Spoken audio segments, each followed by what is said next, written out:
So guys, a lot of times you just apply for e-visa and it will get denied. Like, e-visa is the easiest thing to get if you are really part of those countries who are allowed to get e-visa to Vietnam. Other times you apply for a visa on arrival, you apply for, invitation letter, you may be on a visa run and it never comes. Other times you'll be traveling out of Vietnam and they will tell you, hey, you can't travel. These are the signs that should tell you that you are on immigration blacklist. Now, immigration blacklist simply means that people who may be in the country but to the immigration are deported or are illegal guys, and so they are looking for such people. Guys, if you like this content and all of the content that I have done and I'll be doing, don't forget to subscribe to this channel and like the video. My name is Kwekusi Kenya Branch. Don't forget to subscribe. So guys, anytime, any day, anywhere, from any country can be on the Vietnam immigration blacklist at just any time. Sometimes it may be a fault of yours, other times it may be not a fault of yours, but however, you can get on their blacklist. Now, this is called the Vietnam immigration blacklist. So what it means is that such persons are deported although they are still in the country. So when it happens, how do you get to know that you are on immigration blacklist? So you only get to know when, for instance, you apply for an e-visa. So you exit the country and you apply for e-visa, you are denied. Why? I've been to the country before. Why have they denied me? It's a cause to worry. Again, you request for a visa extension and you are denied. And you are like, wow, what have I done wrong? I've been to the country, I've done all that I'm supposed to do. Why do you deny the extension of my visa? It should tell you that you are on an immigration blacklist. Now, another reason that helps you get to know that you are on immigration blacklist is when you request for an approval letter. Let's say you move out, you're able to move out safely, and you go for visa run and you request for an invitation letter and it is denied. Then guys, you should know that you are on immigration blacklist. So the next reason is that you can't exit or enter Vietnam. So for instance, if you want to exit Vietnam, that's what they are going to tell you that, hey, you did this so and so, so you have to pay for this fine before you can exit, especially if you have overstayed.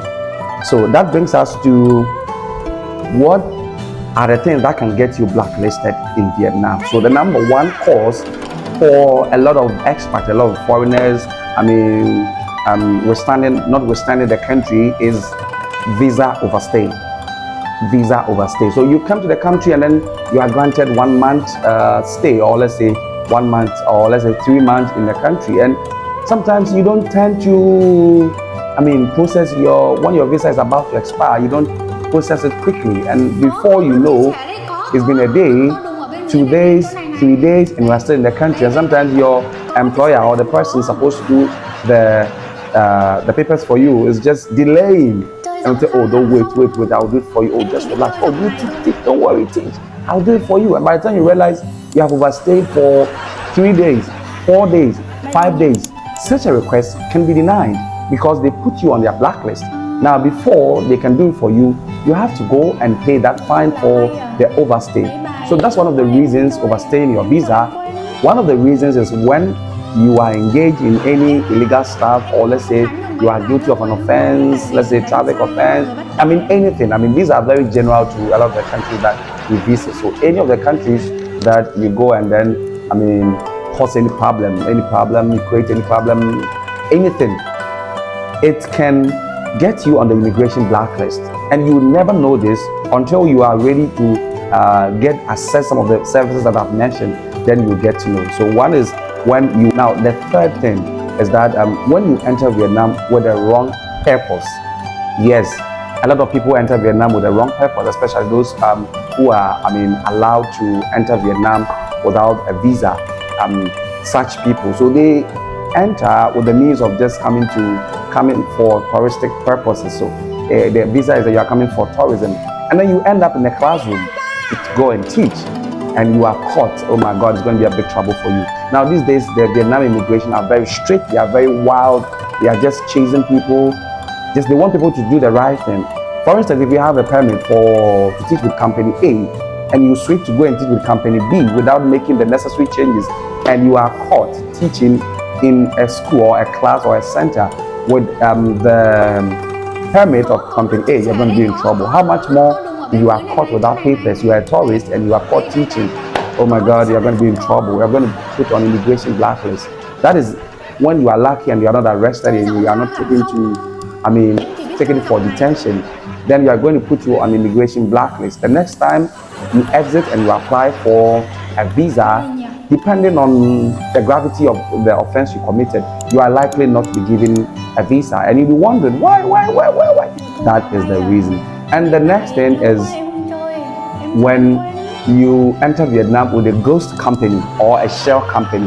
Now, a ghost company or a shell company is a company that is intentionally created to help people come with business visa. So one of the easiest way you can come to Vietnam is through a business visa or a business invitation. That's a company, mostly a school, that says that right to immigration, that okay, so they found a specialist, somebody who speaks English and teaches English. They want the person to come and teach for the company. That is the purpose for which you were invited. Then later on, when you already enter the country, they find out that that company is a shell company or is a ghost company.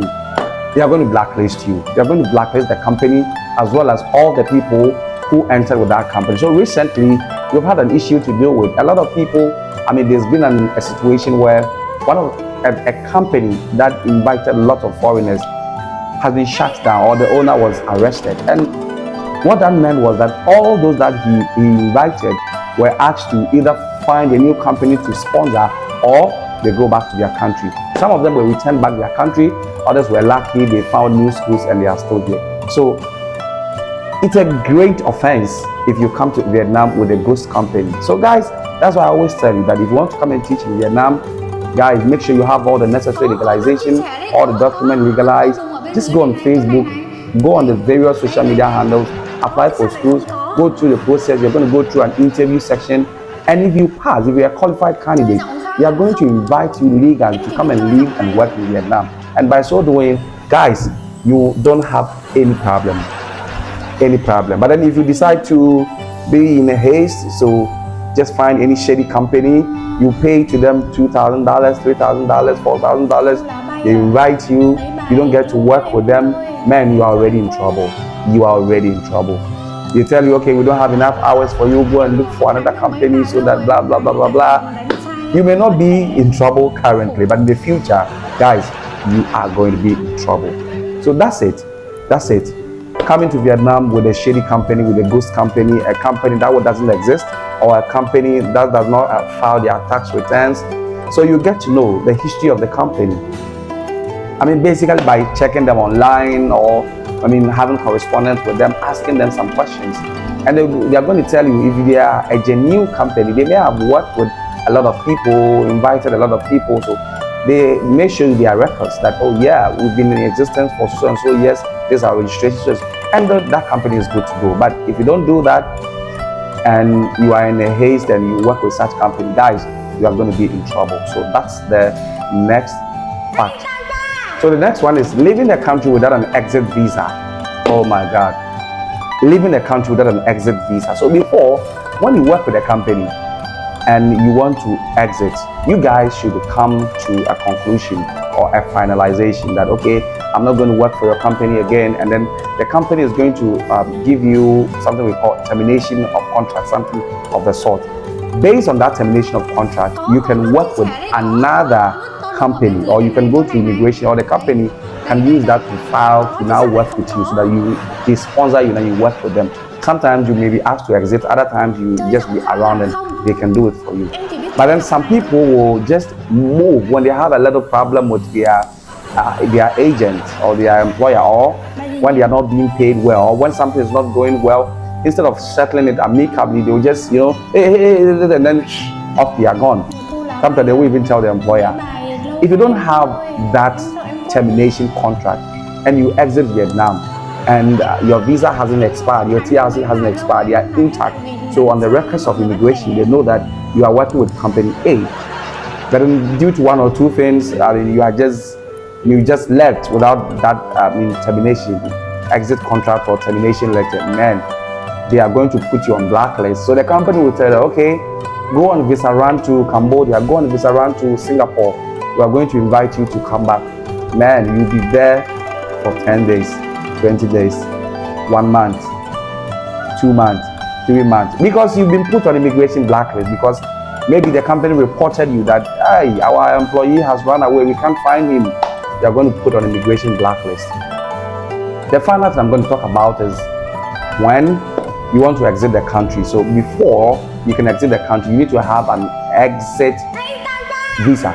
They need to stamp you that yes, you are exiting, and that you are clear, that you don't have any issues. So guys, if you don't have any of these things, you can be in trouble. But guys, anytime you are in such trouble, or you find that you realize that you are on immigration blacklist, so the best thing is to find a nice way to solve that problem.